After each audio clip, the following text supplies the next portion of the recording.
안녕하세요. 워홀인포센터 월프렌즈 13기 하서연입니다. 저는 2022년 3월부터 2024년 3월까지 2년을 꽉 채운 워홀을 끝내고 귀국했습니다. 7월에 했던 워홀 속도 설명회에서는 직과 잡 구하기, 영어 실력 등에 대해서 설명해 보았는데요. 오늘 설명회에서는 조금 다르게 호주 워홀에서 전반적인 저의 생활과 했었던 일들을 간략하게 정리해 왔습니다. 오늘 발표한 내용들의 목차입니다. 발표자 간략 소개, 워홀을 떠난 이유, 했었던 일들, 쉬는 날에 했던 일들, 워홀 중 주의해야 할 점들, 호주 워홀 중 꼭 해야 할 것들을 소개해 보려고 합니다. 우선 저를 간략하게 소개해 보겠습니다. 제 영어 이름은 조이인데 선생님이 지어주신 이름입니다. 제 한국 이름 서연을 발음하기 어려워하시는 분들이 호주에 많아서 조이라는 이름을 많이 썼는데 어떨 때는 사람들이 한국 이름을 물어보기도 해서 제 한국 이름을 그냥 알려주기도 했습니다. 그랬더니 저를 쏘야라고 부르더라고요. 그래서 쏘야는 어쩌다 보니까 제 두 번째 영어 이름이 되었습니다. MBTI는 ISFJ입니다. 사람들과 어울리는 것도 좋아하지만 쉴 때는 주로 혼자 에너지를 충전하는 편입니다. 호주 생활은 휴가를 포함해서 총 2년을 했는데요. 시드니와 애들레이드에서 주로 머물렀습니다. 호주에서는 카페, 레스토랑, 주방용품점, 공장에서 일했는데 이는 더 자세히 뒤에서 설명해 드리도록 하겠습니다. 제가 워홀을 떠난 이유들입니다. 당시에 저는 대학 졸업을 1년 남겨둔 수료 상태였습니다. 대학교 3학년 때 대만 교환학생을 신청한 적이 있는데 코로나로도 취소된 상황이었습니다. 그래서 우선 저는 졸업하기 위해 막학기를 다니며 제 전공인 중국어와 관련해 강사 일을 하고 있던 상황입니다. 그러나 저는 매일 똑같은 일상에 답답하다고 느꼈으며 한국이 아닌 해외에서 잠시 살고 오고 싶다는 마음이 들었습니다. 해외여행 경험은 단 한 번이고 혼자 여행을 다녀온 경험도 전무했던 저로서는 큰 결심이었습니다. 가장 중요하고 큰 계기는 영어 실력 향상이었습니다. 취미로 영어를 꾸준히 공부하고 있던 저였지만 중국어 이외에도 영어 실력을 현지에서 직접 부딪히면서 감을 익히고 실전 영어를 배워보고 싶다는 생각이 들었습니다. 마지막 이유는 온전한 제 시간을 갖고 싶어서였습니다. 저는 가족이랑 쭉 같이 살았기 때문에 그동안 온전히 쉬는 시간이 있어도 저를 위해서 뭘 해야 할지, 뭘 하고 싶은지도 잘 모르겠더라고요. 그래서 당분간은 완전히 다른 환경인 해외에서 살아보며 저만의 관심사를 찾고 싶었습니다. 제가 워홀 생활 중 가졌던 직업들입니다. 주방용품점 스텝은 제가 호주에서 가진 첫 직업이었는데요.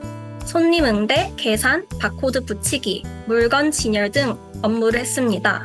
그리고 카페 올라운더 및 바리스타는 총 3군데의 카페에서 했는데요. 저에게 가장 맞는 직업이라고 생각이 들었습니다. 레스토랑 웨이트리스는 유일하게 6개월을 꽉 채우고 그만둔 일이었는데 같이 일하는 직원들이 너무 좋아서 일하는 것이 즐거울 정도였습니다. 저녁에 한 업무라서 몸은 힘들었지만 가장 기억에 남는 것 같습니다. 마지막은 공장 과일 패커 일로 세컨 비자를 따기 위해 두 곳의 공장에서 약 4개월 동안 일을 했습니다. 이건 반복되는 업무였기 때문에 몸은 힘들지만 지루하다는 단점이 컸습니다. 다음은 제가 쉬는 날 동안 했던 일들입니다. 일을 하지 않는 날은 데이오프라고 하는데 데이오프들이 생기면 저는 집에서 푹 쉴 때도 있었지만 가까운 곳이라도 억지로 몸을 끌고 나가려고 했던 것 같습니다. 카페 가서 커피 마시며 책 읽기는 제가 가장 좋아하는 취미 중 하나였는데요. 브런치를 같이 먹으면서 여유를 즐기는 것이 참 좋았습니다. 그리고 바닷가가 도시와 가까운 호주의 장점은 언제든지 쉽게 바다를 볼 수 있다는 것 아닐까요? 저는 수영을 많이 하진 않았지만 바닷가에 가서 무작정 걸어 다니곤 했습니다. 그 다음엔 하이킹. 호주에서는 바닷가를 따라 걷는 트레킹 코스나 바닷가 근처 하이킹 코스가 생각보다 많은데요. 한국의 하이킹 코스와는 다른 맛이 있어서 가장 취미로 즐겨 했던 활동입니다.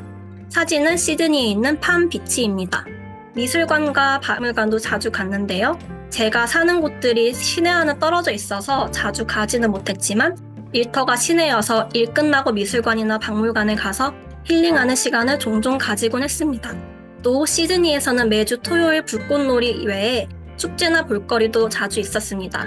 그럴 때마다 시간을 내서 다녀왔습니다. 사진에서 보이는 것은 시드니에서만 열리는 비비드 축제 기간에 갔던 타롱가주 동물원입니다. 동물원을 동물 모형들로 꾸며놓고 축제 컨셉에 맞게 화려한 조명을 넣으니 너무 예쁘더라고요. 다음은 워홀 중에 주의해야 할 점들입니다. 아무래도 해외에서 살다 보면 치안이나 건강 등의 걱정이 생길 일이 더 잦습니다. 우선 치안 문제는 홈리스나 마약을 한 사람들이 길거리에 돌아다닐 수 있으므로 저녁 8시 이후 늦은 시간에는 되도록이면 사람들과 같이 다니고 혼자 다니지 않는 것을 권장드립니다. 또 두 번째로 사기 문제가 생각보다 흔하게 발생합니다. 워홀러들을 상대로 한 쉐어하우스 보증금 문제가 가장 흔한데요. 인스펙션을 하고 계약서도 쓰지 않은 채로 보증금을 입금하라고 요청하거나 호주에 가기도 전에 한국에서 인터넷으로 집을 계약하고 보증금을 호주에 오기 전에 입금하라고 한다면 의심을 해볼 만한 상황입니다. 문자와 계약서로 모든 기록을 반드시 남겨놓기를 바랍니다. 다음으로 건강 문제인데요. 많은 분들이 간과하기 쉬운 문제입니다. 저도 처음에는 보험을 들까 말까 고민을 많이 했는데요. 보험은 정말 필수입니다. 호주는 햇빛이 정말 강하기 때문에 열사병에 걸리기 쉬우니 항상 물을 많이 마셔야 하며 야외 활동 시 반드시 충분한 휴식을 해야 합니다. 또한 피부염도 주의하셔야 합니다. 또 휴가 장소나 직장에서 예상치 못하게 다칠 수 있으니 언제든 병원을 갈 상황을 대비해서 워홀 보험을 들어놓는 것은 선택이 아니라 필수라고 생각합니다. 마지막으로 돈, 직장 문제인데요. 카페나 레스토랑 등 직장에서 워홀러들을 상대로 부당하게 대우할 경우가 생길 수 있습니다. 임금 미지급 문제나 부당한 고용, 세금 미지급 문제들이 종종 발생합니다. 따라서 임금, 세금, 연금 등 내용은 문자와 계약서로 기록을 꼭 남겨두시길 바랍니다. 다음은 워홀 중 꼭 해야 할 것들입니다. 호주 시드니 기준에 어디에나 빈티지 샵이나 오피샵이 많은 편입니다. 그래서 사람들이 옷이나 물건을 살 때 이런 가게들에 가서 구경하고 구매하는 것에 한국보다 더 익숙한 느낌이 들었습니다. 그래서 저도 시간 날 때마다 가서 구경했던 기억이 납니다.